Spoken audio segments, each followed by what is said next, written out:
If you've been a fan of the American Spy Fox channel and you've paid attention over the months to live chat and community posts, you probably already know that I'm a huge advocate for Chad Channing being placed in the Rock and Roll Hall of Fame. But what you might not know is how relevant Chad Channing's drumming was to Nirvana's eventual success. Matter of fact, throughout the production of Nirvana's Nevermind, their debut album, that would go multi-platinum and set Nirvana on a course to become the world's biggest band, the drum tracks were actually mixed up. And on some of those songs, whether you knew it or not, you're not listening to Dave Grohl, you're actually listening to Chad Channing. You didn't produce Nevermind last I checked, but Yeah, I even think that some of the arrangements and the way that shame. record comes together is informed by the earlier Well, stuff. it is because all those drum arrangements, for instance, were written by Chad. And that's not even, and there's actually a couple of the tracks on Nevermind that we think actually has Chad on it, which he's not credited, so. In this video, I would like to detail for you exactly what Chad's contributions to the band were, and help even casual fans understand that the Nirvana that you know and love would sound completely different without Chad Channing's drumming. Even Dave Grohl himself felt that the Rock and Roll Hall of Fame not inducting Chad right alongside him was an atrocity. Let me tell you Chad Channing's story first, and then you can decide for yourself how much Dave Grohl owes Chad for his early life success. Chad Channing was born on January 31st, 1967 to Doug and Bernice Channing in Santa Rosa, California. Just 21 days, 3 weeks before Kurt Cobain would be born in Grays Harbor Community Hospital. Chad's father, Doug Channing, was a radio DJ, a disc jockey who moved from job to job. The family moved from California to Minnesota to Idaho to Hawaii to Alaska and eventually settled in Washington on Bainbridge Island. In Chad's youth, he dreamed of being a professional soccer player, but a freak accident when he was only 13 years old left him with a shattered hip and 7 years of rehabilitation. However, Chad was determined not to just waste away in idle time. He discovered a love for music and from his recovery bed taught himself guitar. Later in his recovery, he would move to the drums, and it is during these years, his latter teenage years, that Chad would actually help to shape the sound of the music coming off of Bainbridge Island. He becomes somewhat of a local celebrity. The sound of the local music scene on Bainbridge Island is very much shaped with the help of Chad Channing. Chad being involved in the music scene on Bainbridge Island in such close proximity to Seattle. There's a Bainbridge Island. That's where she was institutionalized, right over there. Left no room for doubt that eventually Kurt Cobain and Chad Channing were going to cross paths. And the first time Chad hears about Nirvana, they were actually called Bliss. Bliss plays a show with Chad Channing's band, Tick Dolly Row, which is a sailor's term for down and out. Chad's band at the time features singer Ben Shepherd, who would go on to probably, as you know, play guitar in Soundgarden. Chad later tells us that it was during that show that Kurt and Chris noticed his North drum set, this gigantic, ridiculous drum set, but they loved how hard it hit. They loved how loud it was. Chad Channing: they noticed my North kit. It was kind of loud, and that's what they hit on there. I remember Kurt telling me a long time ago when they were first checking us out. Kurt Cobain: God, man, I wish we could get that guy. Look at those drums. Those are the weirdest things I've ever fucking seen. Kurt and Chris briefly considered asking Tad Doyle to be their drummer, then took out an ad in the Rocket. Heavy, light punk rock band. Aerosmith, Led Zeppelin, Black Sabbath, Black Flag, Scratch Acid, Butthole Surfers seeks drummer. Kurt got a bunch of lackluster responses, but in the meantime, their mutual friend, Damon Romero, introduced Kurt and Chris to Chad at Malfunction's farewell show at the Community World Theater. They talked for a bit and agreed to a jam soon at Chris's house. Chad liked the band, but he wasn't sure. Then he saw the band play a show at Evergreen State College. They talked some more and agreed to jam. Chad Channing: I just kept on coming over and jamming, says Chad. They never actually said, okay, you're in. and Chad became very committed to the band. So committed that he would drive from Bainbridge Island to Olympia, pick Kurt up, drive him and Kurt to Tacoma, practice in Chris's basement, and then drive Kurt home back to Tacoma, drive himself back to Bainbridge Island. We're talking hours in a car 2 to 3 times a week. That's commitment. Only a little over a month after Chad joins the band, they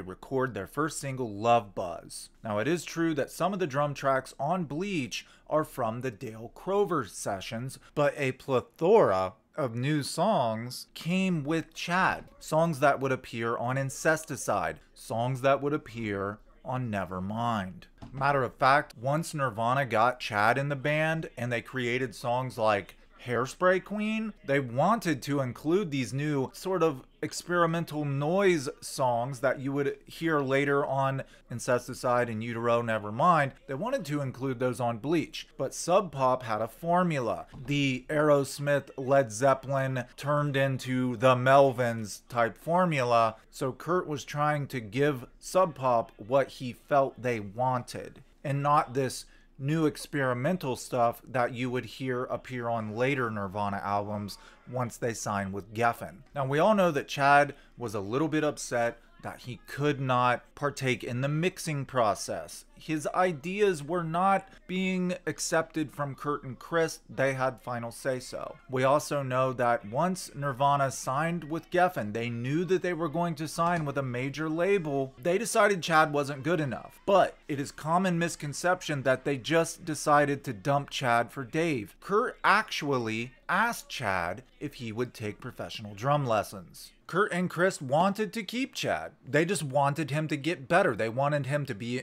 in time. They wanted him to hit harder. And therefore, they said, hey man, take some lessons, get better. Chad's ego got in the way. He said, I'm already a professional musician. I already know what I should know. And he wouldn't take the lessons. That's just my opinion, though. I got an asshole. You're always contradicting us. Yes, Chad. Always. You're the next to go.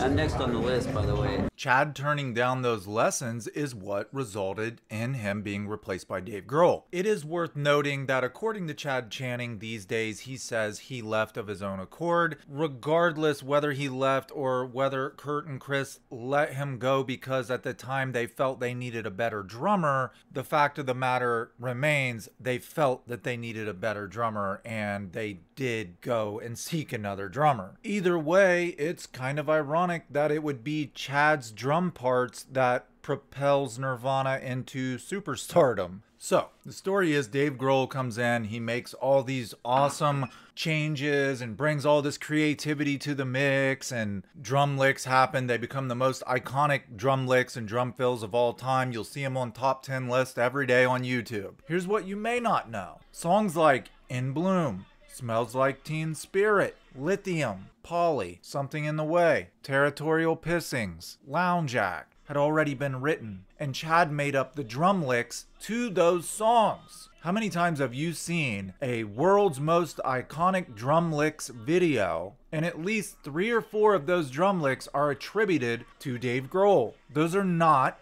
Dave Grohl's licks. He did not invent them. He did not change them. They were invented, created, implemented on these songs by Chad Channing. Even when Nirvana was with Butch Vig, I think that you didn't produce Nevermind last I checked. But Yeah, I even think that some of the arrangements and the way that record comes together is informed by the earlier Well, stuff. it is because all those drum arrangements, for instance, were written by Chad. All those songs most of those songs were demoed when Chad Channing was in the band. And Grohl himself has gone on record as saying, hey, I was just playing Chad's drum parts on Nevermind. The stuff was already written. There was no reason to change it, which is it's a pretty cool thing for him to point out, actually. You know, Dave didn't really write the drum parts until In Utero.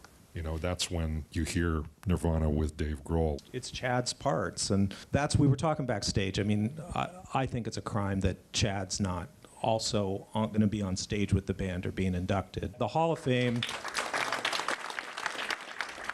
When they induct a band, it should be every member of the band on the plaque, on the wall, every member that was in there. The original Nirvana photographer Charles Peterson, Bruce Pavitt of Sub Pop, Jack Endino of Reciprocal Recordings, Charles Cross, the biographer hired by Courtney Love to write about Kurt Cobain. During a panel interview with all of them together, they even admit that drum tracks had not been labeled, and they were definitely sure that some of the drum tracks you hear on the official Nirvana Nevermind record are actually Chad, not Dave. And here's the real kicker. During Nirvana's Rock and Roll Hall of Fame induction ceremony, Dave Grohl gave a speech. Parts of that speech were deliberately edited from TV. It originally aired on HBO. The Rock and Roll Hall of Fame did not want the mass audience to receive all of the insider information that Dave Grohl was willingly giving up, in which he pointed out Chad Channing in the crowd. He told everybody that those famous drum licks you hear are not me. They're Chad Channing. I listened to the songs. I thought the drum licks were great. I asked Chad if I could use his drum licks instead of changing them. Dave was a keen enough musician and a keen enough lover of music to listen to Chad's drum tracks and know that they were already perfect. And he asked Chad, instead of me changing these, can I just play the stuff you already made up? And Chad said, sure, go ahead.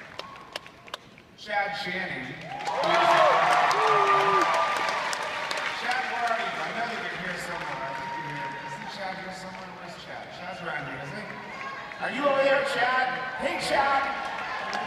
So, here's the thing. Guess what Chad's responsible for? If you listen to a song like In Bloom, the bang, bang, bang, that's Chad. When I joined the band, the honor of playing Chad's parts. So Chad, thank you very much for allowing me to play your drum parts. I appreciate that very, very much. Chad was not inducted to the Rock and Roll Hall of Fame, but he was invited. Dave, during his induction speech, points at Chad and says, "There's Chad. Thank you for allowing me to play your drum parts." He gives Chad the credit that he so deserves. Both Dave and Chris had been advocating for Chad, trying to get him inducted alongside them. Even when Kurt was still alive, they were very respectful of what Chad did for their band, and they were always careful to remind the world of Chad Channing. Let's say hi to Chad. Okay. Hi, Chad. Hi, Chad. Playing drums on In Bloom in 1990 in New York City in front of the New York Stock Exchange. They were a tough crowd. They were a tough crowd. What's the toughest crowd you guys ever played? New York. They're pretty jaded there. But this part where he has this intimate moment with Chad and tells the audience, look at Chad, he's the guy, they totally cut it out. This is edited out of the official version that you saw on HBO. The Rock and Roll Hall of Fame had them edit out parts of Dave Grohl's speech because they didn't want people to know that Chad Channing had such a major influence over Nirvana's success, but they weren't inducting him into the Hall of Fame. The only reason that we know this dialogue exists, the dialogue between Dave and Chad in that intimate yet public moment, is because a YouTube channel, Brewer's Arcade, was there in the audience recording it with his cell phone, and he put it on the internet. It's also worth mentioning that the very same year, the same show, Kiss was being inducted, and the Rock and Roll Hall of Fame, for whatever reason, picked 4 specific members of Kiss and were only going to induct those members. Kiss decided not to perform because they felt as though there were other members who deserved to be put in the Rock and Roll Hall of Fame as well. After all, who in the hell are they to decide who contributed what to the band? Shouldn't the band decide who contributed? Another thing, isn't it weird that Kurt painted that Kiss mural on the Melvins touring van and then he ended up being inducted into the Rock and Roll Hall of Fame at the same time as them? Isn't that crazy? There's no doubt that Dave Grohl is one of the world's best rock drummers. He went on to create his own iconic drum licks and fills. But the ones you hear on Nevermind, those are Chad Channing. And it bothers me when I see those top 10 world's most iconic drum licks, top 10 world's best drummers of all time, there's always 3 or 4 drum licks that Chad Channing created, but they're attributed to Dave Grohl. I admire Chad Channing for remaining sane. Imagine being a drummer who created the world's most iconic drum licks, but never being credited for it. Hardly anyone knows it was you. Imagine another man going to the Rock and Roll Hall of Fame for drum licks you created. Imagine seeing top 10 best drum licks of all time on YouTube over and over again, and people saying it's Dave Grohl, not you, Chad Channing. Let me also say that I admire Dave Grohl for standing up in front of all those people,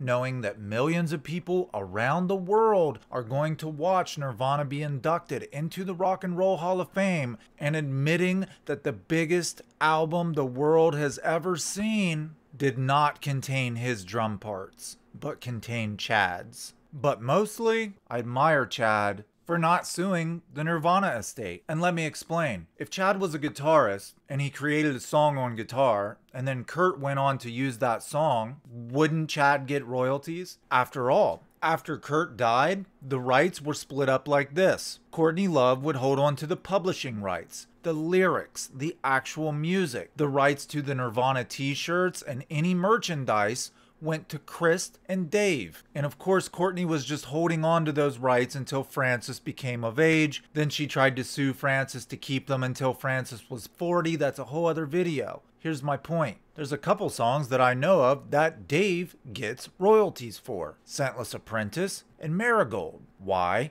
Because he made up the guitar parts. So Dave takes publishing rights royalties for the song that he created, even though it was Kurt performing it and making it great. I'd like to know what the difference is between Dave writing a guitar part that Kurt would perform and make great for everybody, and Chad Channing writing awesome drum parts, Dave playing them and making them great, but it's still Chad that made up the drum parts. Why does Chad get nothing, but Dave does, just because it's a different instrument? Wasn't there somebody who sued Led Zeppelin claiming they created Stairway to Heaven? Wasn't Vanilla Ice sued for using a bass line from Queen? This stuff happens all the time. The dudes from Creedence Clearwater Revival, which Nirvana was originally a CCR cover band. One guy from the guy from CCR was sued by his record company for going to another record company and sounding too much like himself. So why is it that drummers aren't credited? There is drum sheet music. I taught myself how to read drum sheet music. Every time you tap something, that's a note. When I say Chad could sue, he most definitely could.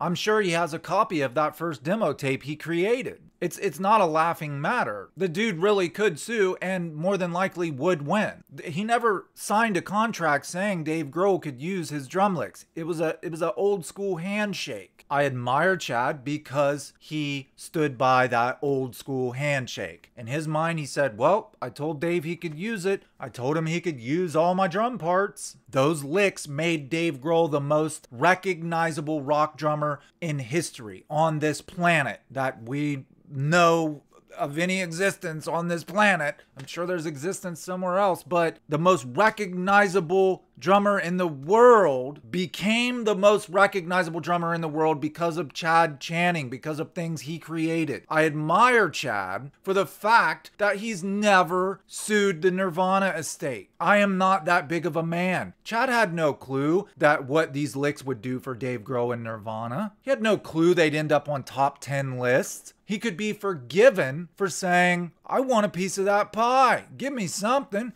At least put me in the Rock and Roll Hall of Fame. So why is it laughable when I say Chad Channing could, if he wanted to, sue Dave Grohl or sue the Nirvana estate for royalties, but if it was a guitar in hand, it wouldn't be laughable? You know what I mean? Those are the most iconic rock and roll drum licks of all time, and they were created by Chad Channing, and I feel he deserves the credit. His name should even be on the album.